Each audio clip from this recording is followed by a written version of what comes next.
पर विशेष नज़र देखनी चाहिए, फोकस करना चाहिए और वो आगे कैसे बढ़े उस पे वर्गीकरण करते हुए, चाहे उनको स्पेशल स्टेटस देते हुए, उनके बढ़ाने के लिए उनको स्पेशल आरक्षण देने का प्रावधान होनी चाहिए। महादलित आयोग का कंसेप्ट था, महादलित में 18 जातियाँ थी, 4 जातियाँ दलित समाज में थी।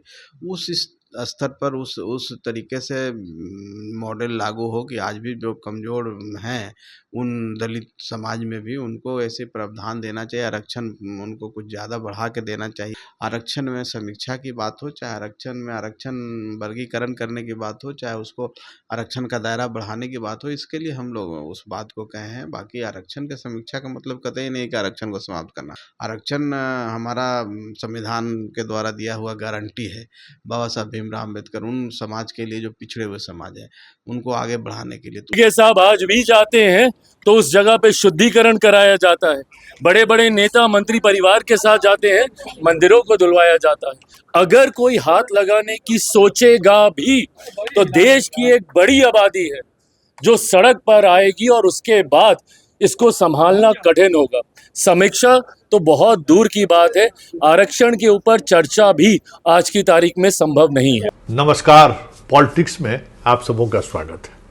और आज हम पॉलिटिक्स में बात नीतीश कुमार की उस पॉलिटिक्स की करते हैं जिस पॉलिटिक्स ने बिहार की पूरे दलित पॉलिटिक्स की हवा निकाल दी थी। याद करिए वो महादलित और दलित की पॉलिटिक्स। रामविलास पासवान चाबी लेकर दिल्ली भाग गए थे और वो जो चाबी लेकर दिल्ली भागे और उसके बाद जो बिहार की सियासत में दलित और महादलित का जो वर्गीकरण हुआ, चाबी रामविलास के हाथ में ही रह गया। और हालात ये हुए कि पहली बार रामविलास पासवान चुनाव ही नहीं आ रहे, किसी सदन के सदस्य बनने की स्थिति में नहीं रहे। ये राजनीति का इम्पैक्ट था। और वो राजनीति बिहार की राजनीति में आज भी कहीं न कहीं मौजूद है। ये अलग बात है कि जैसे जैसे नीतीश कमज़ोर होते गए वैसे वैसे उनकी वो राजनीति भी कमज़ोर होती चली गई। लेकिन एक बार फिर से दिल्ली के जंतर मंतर पर जो सियासत चल रही है, उस सियासत के सहारे बिहार में वो नीतीश की राजनीति एक बार फिर से, तो कह सकते हैं कि कसमकस वाली राजनीति जो है होनी शुरू हो गई है। कल संतोष मांझी ने एक बयान दिया था कि बिहार में 22 दलित जातियां हैं, जो 4 प्रमुख दलित जातियां हैं उनका नौकरी में देख लीजिए क्या रिप्रेजेंटेशन है, बाकी जो 18 दलित जातियां हैं उनका क्या रिप्रेजेंटेशन है। इसलिए जिनका रिप्रेजेंटेशन नहीं है उनका रिप्रेजेंटेशन कैसे हो, इस पर सरकार को विचार करना चाहिए, समीक्षा करनी चाहिए। और यही मांग इन दिनों सवर्ण पॉलिटिक्स करने वाले या सवर्ण जो आंदोलन कर रहे हैं, आरक्षण की समीक्षा की बात जो कर रहे हैं, वो भी यही सवाल कर रहे हैं। तो स्वाभाविक तौर पर इस तरीके के सवालों से जो दलित की पॉलिटिक्स करने वाले लोग हैं, बहुजन की नहीं, दलित की पॉलिटिक्स करने वाले 5 स्टार होटल और 6 स्टार होटल लंदन और अमेरिका में जैसे जीवन जीने वाले जो दलित नेता हैं देश के, स्वाभाविक तौर पर वो असहज होंगे। तो उस असहजता में चिराग एक बार फिर से सामने हैं। और चिराग ने जो बातें कही हैं वो बातें पहले भी कहते रहे हैं, लेकिन आज के संदर्भ में जिस तरीके से चिराग ने प्रतिक्रिया व्यक्त की है संतोष मांझी के बयान पर, आने वाले समय में सवर्णों के निशाने पर चिराग आ जाए तो कोई बड़ी बात नहीं होगी, क्योंकि उनकी पूरी सियासत बिहार में सवर्ण के सहारे ही चल रही है। और जिस दिन सवर्ण उनसे अगर नज़रें छुपा ले या फिर नज़रों में नज़र डाल दिया तो वो चिराग की राजनीति का वो हश्र होगा जो रामविलास पासवान का भी हश्र नहीं हुआ था। याद करिए 2020 का वो चुनाव, जिस चुनाव में सवर्णों ने चिराग के साथ खड़े होकर नीतीश को उनकी हैसियत जता दी थी। कहाँ 76 से घटकर 54, 52, 53 पर चले आए थे। तो वो भी एक दौर था और ये भी एक दौर है। तो जिस तरीके से सवर्ण आरक्षण की समीक्षा को लेकर आंदोलन कर रहे हैं और उस बीच जिस तरीके से संतोष मांझी का साथ मिला है और चिराग जिस तरीके से उस साथ पर आपत्ति जाहिर कर रहे हैं, ये तय मानिए कि महादलित की पॉलिटिक्स ने अगर करवट ली तो चिराग पासवान जैसे नेता राजनीति के हाशिए पर चले जाए तो कोई बड़ी बात नहीं होगी।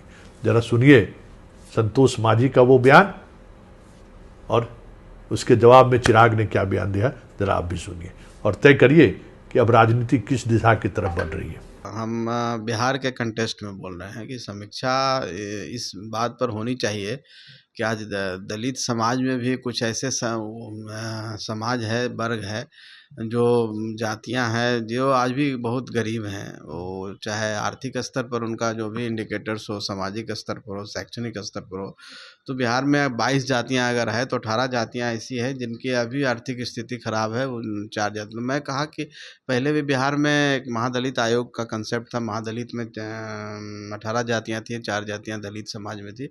उस स्तर पर उस तरीके से मॉडल लागू हो कि आज भी जो कमज़ोर हैं उन दलित समाज में भी उनको ऐसे प्रावधान देना चाहिए, आरक्षण उनको कुछ ज़्यादा बढ़ा के देना चाहिए, और ताकि वो भी मुख्यधारा में जुट सकें और सबके साथ चल सकें। इसके लिए आरक्षण में समीक्षा की बात हो, चाहे आरक्षण वर्गीकरण करने की बात हो, चाहे उसको आरक्षण का दायरा बढ़ाने की बात हो, इसके लिए हम लोग उस बात को कहे हैं। बाकी आरक्षण की समीक्षा का मतलब कतई नहीं कि आरक्षण को समाप्त करना। आरक्षण हमारा संविधान के द्वारा दिया हुआ गारंटी है। बाबा साहब भीमराव अम्बेडकर उन समाज के लिए जो पिछड़े हुए समाज है उनको आगे बढ़ाने के लिए, तो उसी तर्ज पर हम कहना चाहते हैं कि आज भी कुछ दलित, अमंग्स द दलित कुछ ऐसी जातियां हैं जो पिछड़े हैं। इतने होने के बावजूद उन पर विशेष नज़र देखनी चाहिए, फोकस करना चाहिए, और वो आगे कैसे बढ़े उस पर वर्गीकरण करते हुए, चाहे उनको स्पेशल स्टेटस देते हुए, उनके बढ़ाने के लिए उनको स्पेशल आरक्षण देने का प्रावधान होनी चाहिए।